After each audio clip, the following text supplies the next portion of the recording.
Paige, Goddess Brown-Eyed Girl, and welcome to my channel. Today I'm going to be talking about my February wrap-ups, and I read 6 books. The first book I'm talking about will be Color by J.J. Fisher. And it is the first in the Nightingale trilogy, and we follow Stephanie, who is a slave that can remove people's memories. And she ends up helping Lord Dorian, who is searching for an artifact to permanently remove his memories as well as the feelings with it, because something had happened to his family that he wants to forget, but also get revenge on the person that caused it. And along the way, they team up with Cass, who is my favorite character in the book, and he can tell when someone's lying, and from the way I understand it is it's like he uses ribbons, and if it turns black, they're lying. I'm not a fan of Lord Dorian.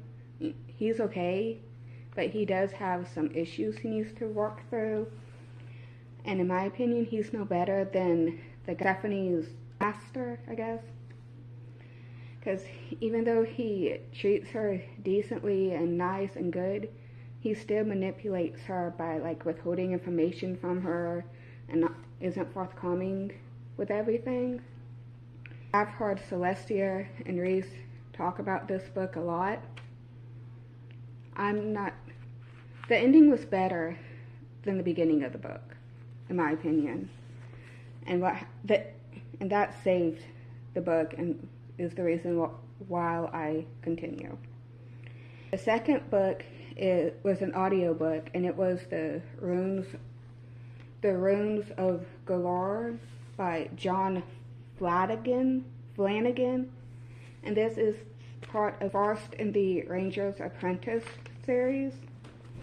And in here, there's not really a boarding school type thing, but there was a war, and any kids who are orphaned from this war go and stay at this house school type thing, and at a certain age they can become an apprentice to one of the businesses in the town, and if no one wants to have them as an apprentice, they become a farmer. And that's the case with Will. Yeah, his name's Will. No one really wants him as an apprentice because he's small. Too small to be a warrior, mischievous, not a good baker, or a scholar, I think it's the scholar, or script, the people that write the script, all the texts and translations and all that. But the ranger steps up and says that he wants to mentor Will. And that's unusual because it's been years since a ranger has wanted an apprentice, and the rangers are seen as secretive and almost feared in regular society because they are they keep to themselves and don't really associate with other people. And I don't know if that's by choice or just their job, whatever. But Will becomes an apprentice to the ranger, and I would have been all over this when I was younger. As an adult, it's okay, and I do want to continue because I want to find out what happened with the characters. And there is another character that I can't remember his name, Horace, I think, who does go on to be a warrior, and we get a few chapters are from his perspective, but it's mainly Will's. And this book series, based off the first book, that is, I would recommend to fourth grade to middle grade. The next book is Scarlet by Stephen R. Lawhead, which is the second book in the King Raven trilogy, and this is a Robin Hood retelling. And in Scarlet, we follow Will Scarlet, who's giving his testimony to the friar before his execution. Lower. Before his execution. And he is trying to prolong it, but the sheriff and like the head friar priest also wants to prolong it some, also in hopes that Will Scarlet will give up Kingraven and everyone he's working with. And then probably about the last 3 to 4 chapters, he stops telling the story and it picks up to like where it is currently in the whole trilogy. And I'm looking forward to the last book in the series, Tuck, because in both Hood and Scarlet, Friar Tuck has been my favorite character by far. He's probably the only reason.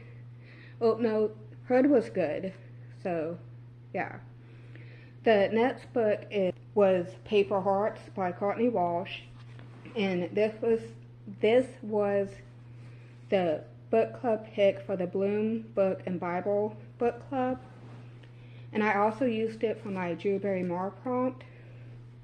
And in here, Abigail owns a bookstore in, I think it's called Love's Park, and the whole town has to do with like Valentine's, and like people send letters just to get it stamped and sent back, and it's just like a whole thing, their love and all. And Abigail's great grandparents founded the town, but then Jacob comes in and buys her building out before she can get the money up to buy it to expand her bookstore. And he plans on kicking her out of it so he can expand his medical practice and have more room for it. And I couldn't get behind the relationship between Abigail and Jacob, because he was trying to kick her out of the building. He let his business partner bully her. He knew she was bullying Abigail, and he still did nothing. He didn't want to deal with anything. He was just a coward. Ursula. She's part of the Valentine Volunteers, who are trying to set Abigail up, like match her up with someone to get married and all that. Ursula made the story. I don't know what else to say. She's by far my favorite character. If she hadn't been in it, it would have been a lower rating. And then the next book was Pride and Prejudice, and I read this for my Elizabeth Taylor prompt. Elizabeth Taylor, she could pretty much be playing anything. I'm also going to do a review on Pride and Prejudice, which will basically be my thoughts on it. Next one is Healing the Mountain Man's Heart by Misty and Beller, and I chose this for Faith Hill. And it's the first of the Brothers of Sapphire Ranch. And I can't remember if they were twins or not, but Naomi and Dana answer a mail-order bride request from the newspaper. And when they get to Sapphire Ranch, they find out that Jericho didn't even place the ad in the paper. Someone else placed it in his place for him. And Naomi was supposed to be the one to be the bride, and they left their town because she's pregnant. But stuff happens and they get stuck there. But if you liked the 7 Brides for 7 Brothers, if you've seen that series, you will love this. I definitely got that vibe from here. It just didn't have the kidnapping in it. I was able to find a copy of Castle Rackrent by Maria Edgeworth. I ended up DNFing it. I couldn't tell you what it was about, honestly. It was only like 130 something pages. And all I could tell you is it's the butler telling the story. And it's different family members. But the one that stands out the most is one family member married this lady for her diamonds. They get married. She wouldn't give him the diamonds, so he locks her up in her room. And while she's still alive, there's 2 other women competing to be his second wife, and he duels their brothers. He kills one, and the other one wounds him, but he's the one that has to leave town because the guy is so popular, everyone loves him. and he ends up dying, and the woman is his first wife is finally set free after 7 years of confinement, and the town blames her for not giving him the diamonds, and it was a mess. I couldn't, after that, I couldn't finish it. Those were all the books I read for February. If you have any prayer requests you're welcome to leave them in the comments, and I'll add y'all to my prayer list. And thank you, and have a good day.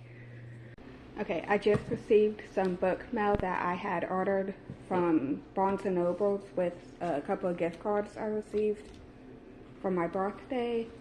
So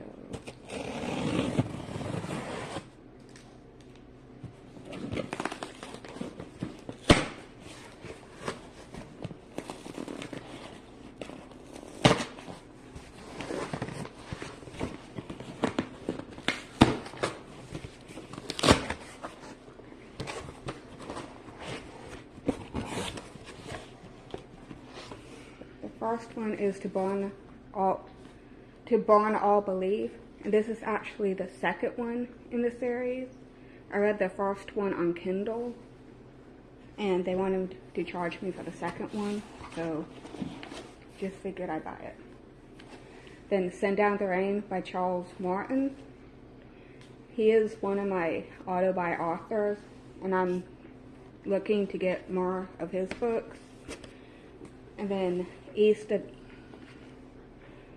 The Grapes of Wrath by John Steinbeck. And then The Murmur of Bees by Sofia Segovia.